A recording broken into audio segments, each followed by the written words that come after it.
ठीक आहे, मग लावून घे तू. मी तर रोज येतो तेल टाकायला.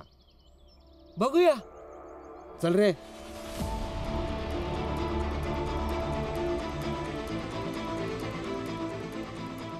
संस्कृतचा अभ्यास झाल्यानंतर बाबांकडे जाईन आणि ह्या विषयावर त्यांच्याशी बोलेन.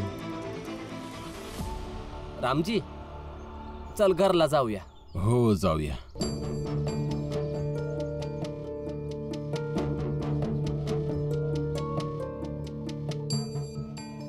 रामजी, काही शिष्टाचार आहे की नाही? मॅनेजर समोर उभा आहे, विचारून जा. मॅनेजर साहेब, मी जातोय. नाही, तू आज ओव्हरटाईम करणार आहेस. बाकी तुम्ही सगळे जा. ऐकलं नाही काय तुम्ही? जावा सगळे घरी.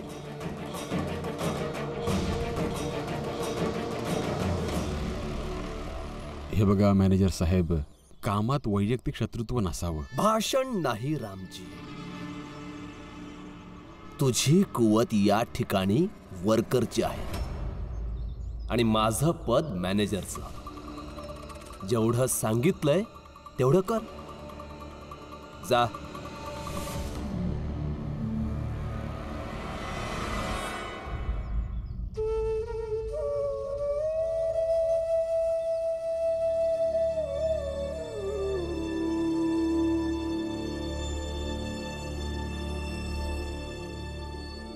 हे बघा, आजचं पूर्ण काम झालेलं आहे. आता कामच नाहीये तर ओव्हरटाईम काय करणार?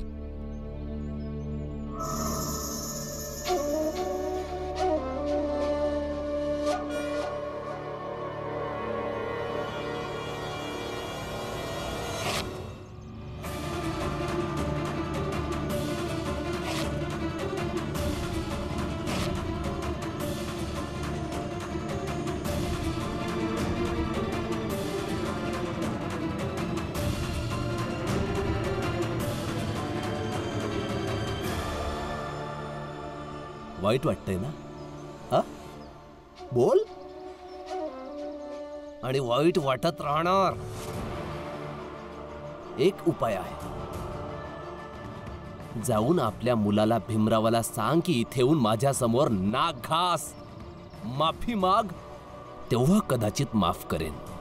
मग जसे जगत होतात आधी तसंच जगत राहा. मॅनेजर साहेब, मी एक बाप आहे आणि बाप हयात असताना पोराला झुकावं लागलं तर धिक्कार आहे.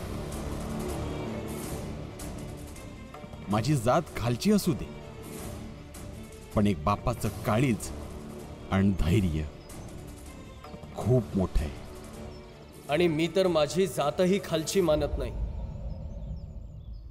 भीम, आणि राहिला विषय नाक घासायचा तर ते विसरून जा. कारण आता तुमच्या उंच नाकासमोर आम्ही आमच्या लहान नाकाच्या इज्जतीसाठी लढत राहू. नाक घासण्यापेक्षा नाकाची इज्जत वाचवण्यासाठी लढणं योग्य वाटतं. आणि मी ह्यांचा मुलगा आहे. ह्यांच्या आयुष्यातलं जेवढं वजन मी उचलू शकेन ते उचलणं माझं कर्तव्य आहे.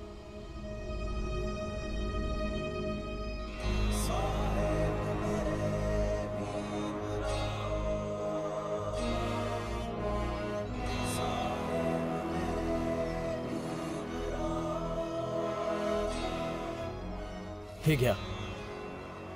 आणि आता सांगा, बाबांना परेशान करण्यासाठी कुठल्या योजना केल्यात?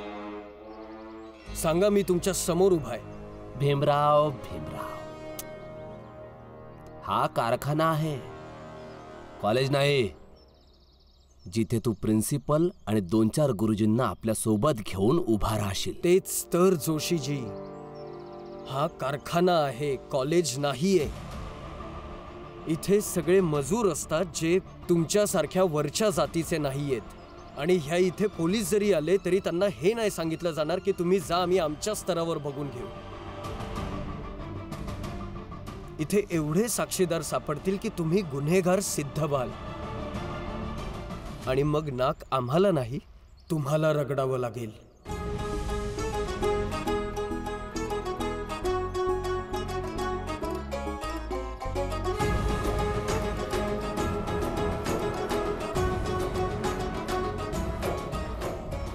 चला बाबा.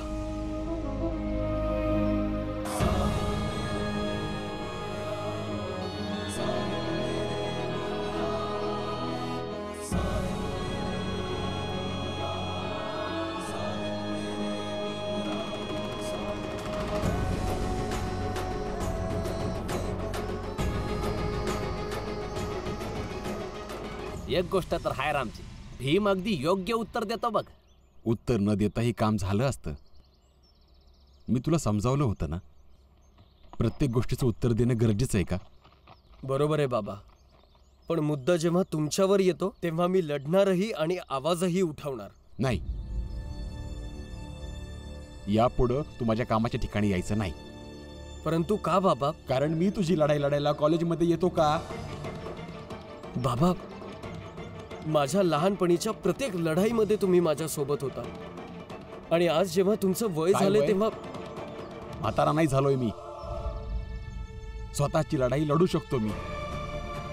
पुरंजन पण माझ्या सोबत आहे. बस यापुढं तू माझ्या कारखान्यात यायचं नाही.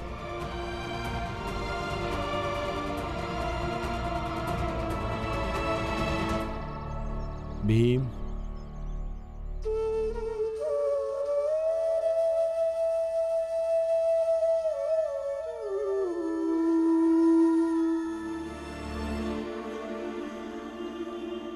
हे बघ पोरा, जर मला तुझी गरज लागलीच तर मी तुला स्वतः बोलवेन ना.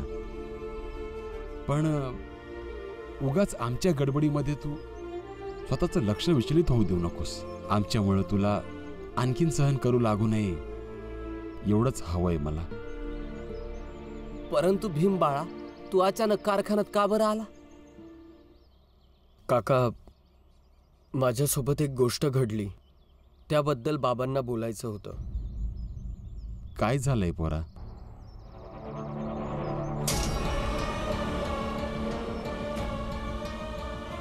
आमच्याच वाडीमध्ये येऊन आम्हाला शहाणपणा शिकवतोय. इथून जाणार की नाही तू? सर, ज्या भागामध्ये सरकारी लाईट नाही लागले तिथे कसे लावले जातील? अर्ज लिहून द्या, 2-3 दिवसात लागेल लाईट. तुमच्यासारख्या खालच्या जातीतल्या लोकांसाठी काय अंधार आणि काय उजेड. आणि ह्या मुद्द्यावर मला तुम्हाला बोलायचं होतं, जेणेकरून ह्यावर काही तोडगा निघू शकेन. बाकी काहीच नाही. हे बघ पोरा, जे झालं ते झालं, पण मी तुला वचन देतो, यापुढे कधीही तुझ्या अभ्यासासाठी घासलेट कमी पडणार नाही. चाळीत कंदील लागो या ना लागो, तू याचा विचार करू नकोस. बस तू आपल्या अभ्यासाकडे लक्ष दे.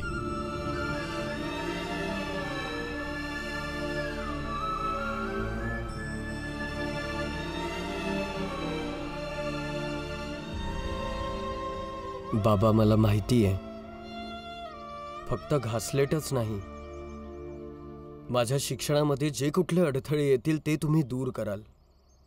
परंतु लाईट लावणं हे फक्त अभ्यासासाठी नाहीये. बाबा, हा आपला अधिकार आहे जो आपण खालच्या जातीचे असल्यामुळे आपल्याला मिळत नाहीये.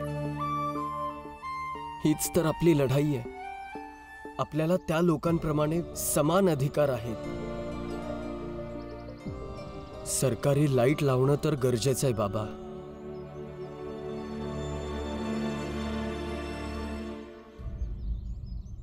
पोरांनो, तुम्ही काय करताय इथं? जा जा बाहेर जाऊन खेळा.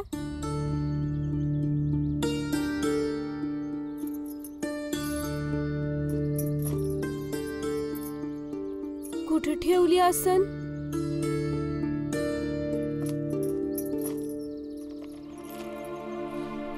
सोबत तर नसेल लिहिली ना त्यांनी चिठ्ठी?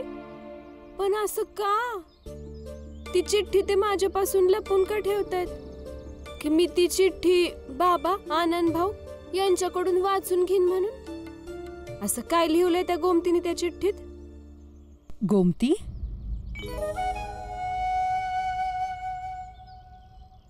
काय गोमती? ते नदी, गोमती नदी. फुल्या काकी सांगत होत्या त्यांच्या गावात गोमती आहे जिला पूर येतो. बस तोच विचार करत होते का तिला पूर आल्यावर किती नुकसान होत असेल नाही का? हो, ही गोष्ट तर बरोबर आहे, पण उद्ध्वस्त होण्याचा विचार तू का करतेस? आत्या, ही गोमती लय बेकार आहे. रमा, आईला चुलीजवळ जाऊन मदत कर, ती एकटी आहे. ती का करणार? दिसभर दुकानात काम करून दमते ती, आणि घरातही मदत करेल ती. आज तू माझी मदत कर, चल. आई, मी तर रोज करते ना. ते आज बाजारातून सामान आणायचं होतं म्हणून हिला सांगितलं. तर बाजाराचं काम रमा करल, हो ना रमा? थकली आहे ती, थोडं बरं वाटल तिला बाहेर गेली तर. रमा, जा तू घेऊन ये. चल तू मदत कर माझी.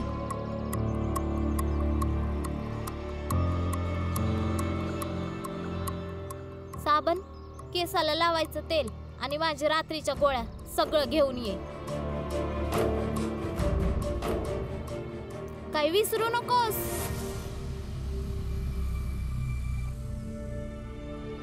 लक्ष्मी,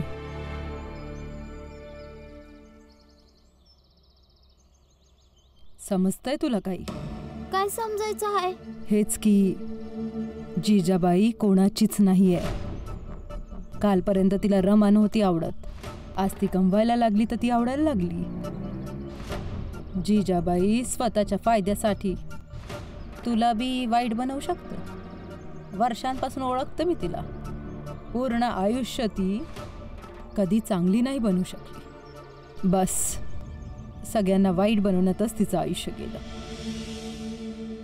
आणि ही गोष्ट तिच्याकडनं कधीच नको शिकू. पण मला ही गोष्ट समजत नाही आहे. तुम्हाला आईपासून एवढी अडचण काय? मला काहीच अडचण नाहीये. आणि अडचण का होणार? मला फक्त इतकंच हवंय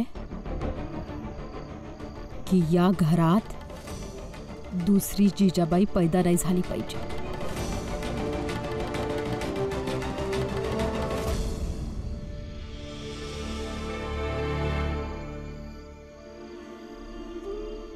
चाळीत कंदील लागो या ना लागो, तू याचा विचार करू नकोस. बस तू आपल्या अभ्यासाकडे लक्ष दे.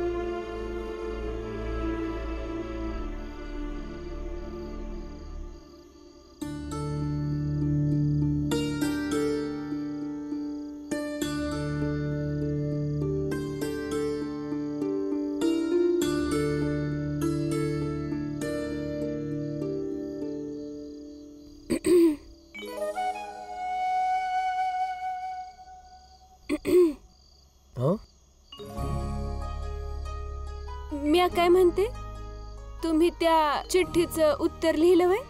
हो, पाठवलं उत्तर. परंतु त्या चिठ्ठीला घेऊन तू एवढा का विचार करतीये?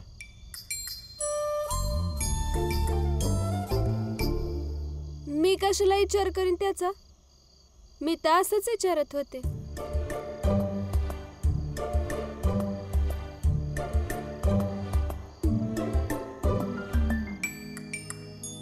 पण ती गोमती तुम्हाला कुठे भेटली होती?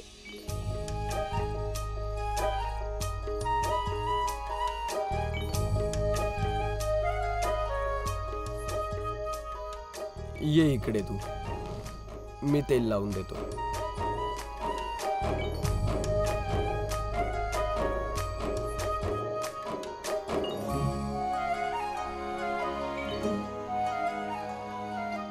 सांगा ना, कुठे भेटली होती गोमती?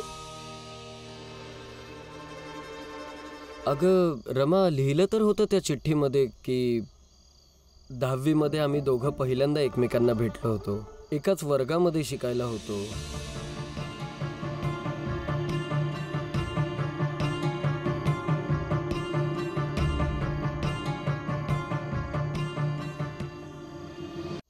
सुंदरवती काय ती?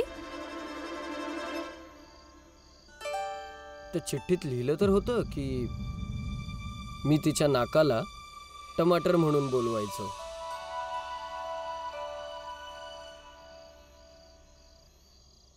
काय म्हणायचे तुम्ही एकमेकांना? ते सुद्धा त्या चिठ्ठीमध्ये लिहिलं होतं ना रमा, की काय लिहलंय म्हणताय? वाचता येतं का मला? अरे हो, हे तर मी विसरूनच गेलो की तू शिक्षित नाहीयेस. अच्छा जाऊ देत, काय हरकत नाही. जे विचारायचंय ते विचार, मी सांगेन तुला. आणि हे पण नाही म्हणणार की सगळं त्या चिठ्ठीत लिहिलंय. काय नाही ऐकायचं मला. अगं ऐक रमा, विचार तर खरं.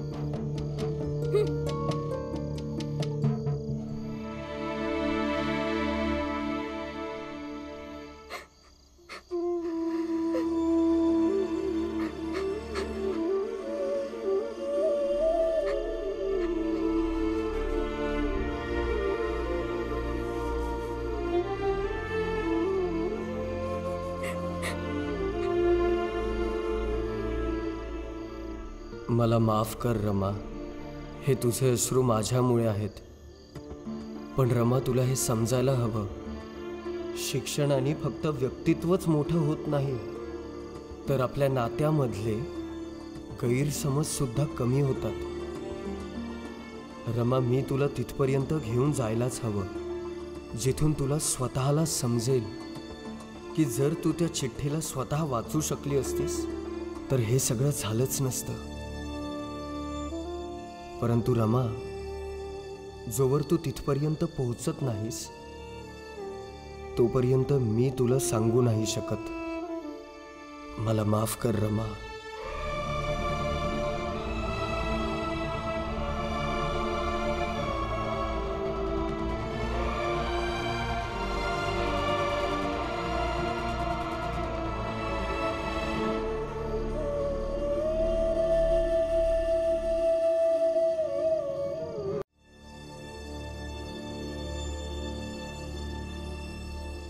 बाबा, मुद्दा माझ्या अभ्यासाचा नाहीये. पण माझ्यासाठी फक्त तुझं शिक्षण महत्वाचं आहे.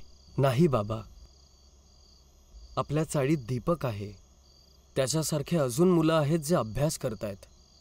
चाळीमध्ये जर लाईट लागला तर सगळ्यांचा फायदा होणार. आणि त्याहीपेक्षा महत्वाचं, चाळीमध्ये लाईट येणं हा आपला अधिकार आहे. झालं तुझं, जा झोप जा. नाही बाबा, थांबा. तुम्ही ऐकून तर घ्या. मला तुमचं मार्गदर्शन हवंय बाबा.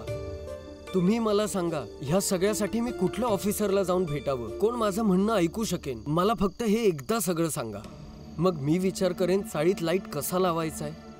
आणि हेही बघेन की वरच्या जातीतले लोक लाईट लावायला कसं थांबवतात.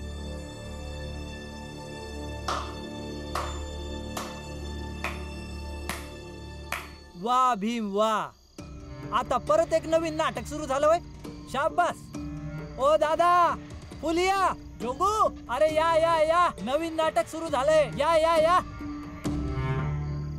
आता नवीन वादळ येणार आहे, जरा त्याच्याबद्दल सांग तू.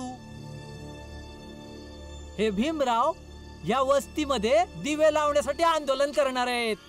म्हणजे आता उच्च जातीचे लोक परत आपल्यावर कावतील. आणि नरोत्तम जोशी तर पहिल्यापासूनच आपल्यावर कावलेला आहे. आणि जर आता परत आपल्यावर कावला तर आपल्याला लात मारून इथून हाकलून देईल. अरे काही गरज नाही आहे इथं दिवा बिवा लावायची. मी म्हणते जसं चाललंय तसं चालू दे की. आम्हाला ना ते डोक्याला तापच नको बाबा. बघितलं का पोरा, इथं कोणालाच लाईट नको आहे. मग तू का उगाच विचार करतोयस? आणि तू जसं दीपक आणि त्यासारख्या अभ्यास करणाऱ्या पोरांचा विचार करतोयस, त्याच्यातून एकतरी पोरगा आला का? नाही, कारण त्यांच्या आईबापानं त्यांना येऊच दिलं नाही. हे बघ पोरा, आणखीन एक अडचण निर्माण नको करूस. आणि हे पण बरोबर आहे की तुझ्या एकट्यासाठी हे लाईटच्या गडबडीत पूर्ण चाळ का हैराण व्हावी? त्यांनी का त्रास सहन करावा?